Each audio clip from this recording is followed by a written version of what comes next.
Good morning, কেমন আছো বলো তো সবাই? আশা করছি তোমরা সবাই ভালো আছো, আর আমরাও না বেশ ভালো আছি। আমার আরও একটি নতুন ব্লগে আবারও তোমাদেরকে স্বাগত জানাচ্ছি। প্রতিদিনের মতো আজকেও সকালটা ঠিক 5:30টায় শুরু হয়েছিল, বাট এত সকাল না তোমাদের সাথে কিছু আর শেয়ার করা যায় না। কেন বলো তো? মেয়েকে যেহেতু খুব সকাল স্কুলে পাঠাতে হয়, 6:15-তে ওকে বাড়ি 6:15-20-র মধ্যে ও ঘর থেকে বেরিয়ে যায়, আর ম্যাক্সিমাম হলে তোমার 6:25 বাজে, তো তার মধ্যে সে কিন্তু বেরিয়ে যায়। তো এর মধ্যে তাকে রেডি করা, তাকে খাইয়ে দেওয়া, তার টিফিন বানিয়ে দেওয়া, সব কিছু মিলিয়ে না ওই সকালটা আর তোমাদের সাথে শেয়ার করা হয় না। তারপরে যতটুকু যা কাজ থাকে সব কিছু কমপ্লিট করে দেখো স্নান করে চলে এলাম ছাদে। আর ছাদে এসে আজকে ভালো হাওয়া বইছে, জানো তো, বেশ ভালো লাগছে হাওয়াটা। কিন্তু রোদটাও আছে কিন্তু বেশ, কিন্তু ক্যামেরাতে বোঝা যাচ্ছে না, অ্যাকচুয়ালি রোদের একটা তাপ একটা এসে শরীরে লাগছে ঠিকই। তো যথারীতি কাপড় চোপড় মেলার পর আমার ফুল তোলা হয়ে গেছে, এখন গিয়ে গোপোষণার সেবা দেব। তো গোপোষণার সেবা দিয়ে তারপর বাকি সমস্ত কাজ তো করব। আর এইদিকে দেখো গাছে এসে দেখছি দুখানা পেয়ারা পেকে গেছে। এগুলা কি পেকেছে নাকি গরমের জন্য এমন হয়েছে বুঝতে পারছি না। আর এবছর গাছগুলা খুব কষ্ট পাচ্ছে গো এই গরমের জন্য, কারণ বৃষ্টি হচ্ছে না তার জন্য।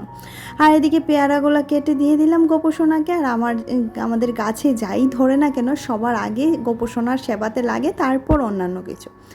কখনো এমনও হয় না যে মিঠি পেরে নিয়ে চলে আসে, এমনও কিন্তু হয় না। মিঠি নিয়ে আসলেও বলবে মা এটা ভাইকে দেবে, তারপর আমরা প্রসাদ গ্রহণ করব।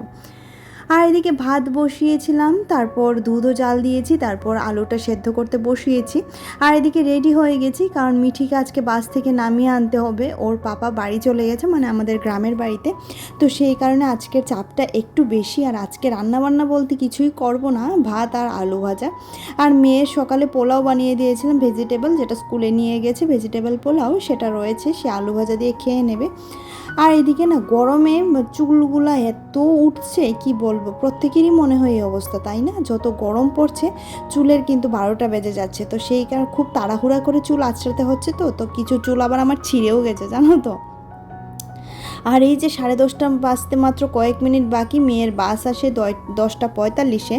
তো সেই কারণে না আমার 10:30টায় বেরিয়ে যেতে হয়, যেহেতু অনেকটা জায়গা হেঁটে যাই। আর চুলগুলো এখনও শুকায়নি, বুঝতে পারছি না এবছর আমার চুল শুকাতে এত দেরি করছে কেন। কত সকাল স্নান করেছি জানো, 7:15-তে স্নান করেছি, বাট এখনও চুল শুকাচ্ছে না কেন যে এমন হচ্ছে, নাকি অতিরিক্ত ঘামের কারণে হচ্ছে সেটাও বুঝতে পারছি না। আর যেদিন হাজব্যান্ড থাকে না সেদিনের এই কাজটাও আমাকেই করতে হয়, মিঠির সমস্ত কাজকর্ম আমাকেই করতে হয়। তাও যে ডিউটিটা আমায় দেওয়া হয় সেই ডিউটিটা আমি সুন্দর করে করার চেষ্টা করি। আর এই যে বাচ্চা চলে এসেছে, ওর নাকি ভীষণ গরম লাগছে। আসলে গো আজকে রোদটার তেজটা না শরীরে এসে লাগছে। তো আসার পর ওকে একটা ডিম সেদ্ধ করে দিলাম। আর এদিকে দেখো আমার রান্নাবান্না তো হয়ে গেছিলো। রান্নাবান্না বলতে কি, ওই হাজব্যান্ড বাড়িতে না থাকলে একটু ফাঁকিবাজি করে কাটিয়ে দেওয়াই তো।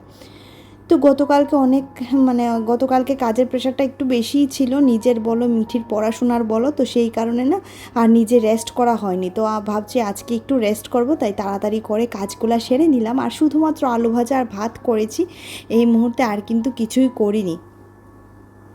তো যথারীতি গ্যাসটা মুছে গ্যাসের ঝিকগুলোও একদম পরিষ্কার করে মুছে লাগিয়ে নেব। আর এটা তো প্রতিদিনের কাজ, প্রতিদিনই করতে হয়। আর এই মুহূর্তে জানলা দিয়ে বেশ ভালো হাওয়া আসছে, ভালোও লাগছে। আর আমার অবস্থা দেখো, চুলগুলা এলোধলো হয়ে আছে। তো ঠিক আছে, গিয়ে ঘরে তারপর চুলঠুলগুলো ঠিক করব। আর এদিকে সমস্ত বাসনপত্র মেজে নিচ্ছি, যেহেতু রান্নাবান্না আজকে সেরকম কিছু হয়নি, সেই কারণে না আজকের বাসনপত্র আর সেরকম কিছু ভরিনি, জানো তো।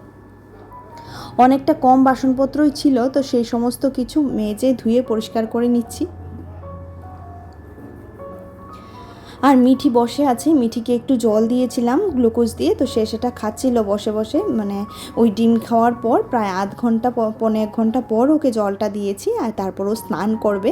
স্নান করে বাচ্চা আমার জানো তো একটুকুও জল খেতে চাইছে না, কি করে যে থাকে এই গরমে কি জানি। যতটুকু হাতে তুলে দেব ঠিক ততটুকুই খাবে, হাতে তুলে না দিলে সে এক ফোঁটাও জল খাবে না। এবার ওর বই খাতা সব গোছাতে চলে আসলাম, দেখছি আজকে কি পড়া দিয়েছে। তো ওকে জিজ্ঞেস করছি কিছু কি ফেলে এসেছিস, কিছু কি রেখে এসেছিস। এগুলোও তো আবার একটা টেনশন, কারণ কিছু বই নিয়ে আসবে আর কিছু বই রেখে আসবে স্কুলে। এটা প্রায় ম্যাক্সিমাম টাইমই হয়ে থাকে মিঠির সাথে। মিঠি এত জিনিস হারায়। যখন নার্সারিতে ছিল তখন তো টুপি, মানে শীতের সিজনে ওর জন্য টুপি টুপি কিনতে কিনতে আমি পাগল হয়ে গেছিলাম জানো তো। 4 থেকে 5খানা বা তার থেকেও বেশি হবে টুপি সে হারিয়েছে 1 বছর 1.5 বছরের মধ্যে, মানে কি বলবো তোমাদের। আর এরকম করে ছাতাটা এনে বিছানায় রেখে দিয়েছিলাম, জানি সেটা ভালো না বিছানায় ছাতা রাখা, তারপরে ওই যে তাড়াহুড়োর মাঝখানে না আর সেটা মাথায় ছিল না গো যে তার ছাতাটাও জায়গাতে রাখতে হবে। আর এদিকে দেখো মেয়েটা গামছাটাকে এনে এই বিছানাতেই রেখে দিয়েছিল, ইতিমধ্যে কিন্তু সে স্নান করেও চলে এসেছিল, তোমাদের সাথে বলতে ভুলে গেছি তোমাদেরকে। আর স্নান করে না ভিজা গামছাটাই এখানে বিছানাতে রেখে দিয়েছিল। আর যখন ওর পাপা থাকে না তখন এই কাজটা সে আরও বেশি করেই করে জানো তো। ওর পাপা থাকলে ঘরে তখন কিন্তু সে যখন ওর সাথে একটু চেঁচামেচি করে তখন আবার সে শুধরে যায়, কিন্তু যখন ওর পাপা থাকে না তখনই এই কাজগুলো সে বেশি করে করে। ভিজে গামছা এনে রেখে দেবে, ভিজে জামা এনে রেখে দেবে, এটাই করে সে। আর এদিকে এবার ছাদে চলে এলাম, ছাদের কাপড় চোপড়গুলো নিয়ে এগুলোও গুছিয়ে রাখি, কারণ যখন কাটা তখন গুছিয়ে নিলে না হলে দেখেছো তো আমার কত কত করে কাপড় জমে যায় 2 দিন 3 দিনে, আর কি বলবো। তো সেই কারণে না যখন কাটা তখন গুছিয়ে রাখার চেষ্টা করি। আর মনে হয় যখন কাটা তখন করে নিলে অনেকটাই ভালো হয়। সবটাই জানি সবটাই বুঝি, কিন্তু সময়ের অভাবে না অনেক সময় অনেক কাজ করা হয় না, আর সেই কারণেও কাজগুলো পিছিয়ে যায় জানো তো। তো এদিকে এবার রোদটা কিন্তু এবার চাঙ্গা হয়ে উঠেছে, আর এদিকে ওর জামা কাপড় মিঠিরই যত জামা কাপড় থাকে, কারণ ছোটোখাটো বাচ্চাদের জামা কাপড়গুলো তো খুব ছোটোখাটো থাকে, তো সেগুলো গোছাতেও অনেকটাই সময়ের ব্যাপার। তো এদিকে দেখো মিঠির জামা কাপড় গোছানো হয়ে গেছে, আর আমার দুখানা নাইটি ছিল, একটা গতকালকের আর একটা হচ্ছে বাসি নাইটি, তো দুখানাই ধুয়ে দিয়েছিলাম। আর এবার দেখো এগুলাকেও নিয়ে ভাঁজ করে আলনাতে রেখে দেবো, তারপর যতটুকু কি করতে পারি আর দেখছি। আর আজকে একটু হালকার মধ্যেই কাজগুলো রেখেছি, কারণ একার সংসারে বউদেরও না মাঝে মধ্যে একটু ফাঁকি ঝুঁকি দিতে হয় জানো তো, না হলে নিজের শরীরটা না ঠিকঠাক থাকে না। তো আজকে ভাবছি একটু ঘুমোবো, কারণ গতকালকেও ঘুমোতে একটু দেরি হয়ে গেছে, আর যেহেতু ভোর 5টায় উঠি না 5:30টায় উঠি, সেই কারণে না একটু চোখে ঘুম থেকে যায় জানো তো। আর স্নান যেদিন করেনি, মানে সকালে স্নান কেন করেনি বলো তো, এই ঘুম চোখে থাকি যে তার কারণেই সকালে স্নানটা আমার করা হয়ে যায়। আর এইদিকে দেখো আমি অনেকগুলো ভেজিটেবল দিয়ে গাজর, বিনস, বিট, তারপর তোমার সয়াবিন, আলু সব কিছু দিয়ে ওকে পোলাওটা বানিয়ে দিয়েছিলাম। সেও খেয়ে ভীষণ খুশি হয়েছিল, সাথে আলু ভাজা ওকে দিয়ে দিলাম। আর এদিকে ওর ঘরের টিচার এসেছিলো, ওনাকে চা আর এই যে পাউরুটি দিয়েছিলাম। তো চা আর পাউরুটি খাওয়ার পর এবার মিঠির জন্য দেখো দুধ নিয়ে এসেছিলাম। তো আমি আজকে আর চা খাবো না, কিছুই খাবো না, ভাবছি শুধুমাত্র জল খাবো। আর এত ঘামছি না এই গরমে, আমার মনে হচ্ছে আমার শরীরের রক্ত সব ঘামের সাথে বেরিয়ে যাচ্ছে এরকম লাগছে। কারণ দিনের শেষে যখন সন্ধ্যাবেলাটা আসে তখন না শরীরের মধ্যে আর কোনো এনার্জি থাকে না জানো তো। সারাদিন যতটুকুই যা করি না কেন, ওই রাতের বেলা এসে এনার্জিটা পুরোই শেষ হয়ে যায়। আর যে দুপুরবেলা ঘুমিয়েছিলাম তার বিছানাটা তো একটু রয়ে গেছিলো, আর চাদর কম্বলগুলো যেহেতু লাগে এসি চলে, সেই কারণে কম্বলটা ভাঁজ করে বিছানাটাও তুলে নিলাম। সাথে সাথে কিন্তু তখনই আমার এটা কিন্তু সন্ধ্যার অনেকটাই পরে, আর আমার বিছানা তোলা হয়ে গেছে দেখো। আর গোপোষণার সেবাও আমার হয়ে গেছিলো, তো সেটা শেয়ার করা হয়নি। মিঠি টিচার এসেছিলো বলছিলাম না, তখনই আমার গোপোষণার সেবা হয়ে গেছিলো। আর এদিকে দেখো এবার রাতের পালা, রাতে কি খাওয়া দাওয়া করব, কারণ সকালে যেহেতু আলু ভাজা করেছি, শুধুমাত্র আলু ভাজা দিয়ে তো আর বরকে খাওয়ানো যাবে না। তো সে বলছিল কাঁকরোলের চিপস বানানোর জন্য। তোমরা কে কে কাঁকরোলের চিপস খেয়ে থাকো আমাকে জানিও। আর কাঁকরোল ভাজা সে খায় না, কাঁকরোলের কোনো কিছুই সে খাবে না, কিন্তু চিপস বানিয়ে দিলে আবার বেশ ভালো করে খায়। তো সেই কারণে, আর এইগুলো ভাজতেও না অনেকটাই সময় লাগে, তো সেই কারণে দেখো কাঁকরোলগুলো কেটে নিচ্ছি।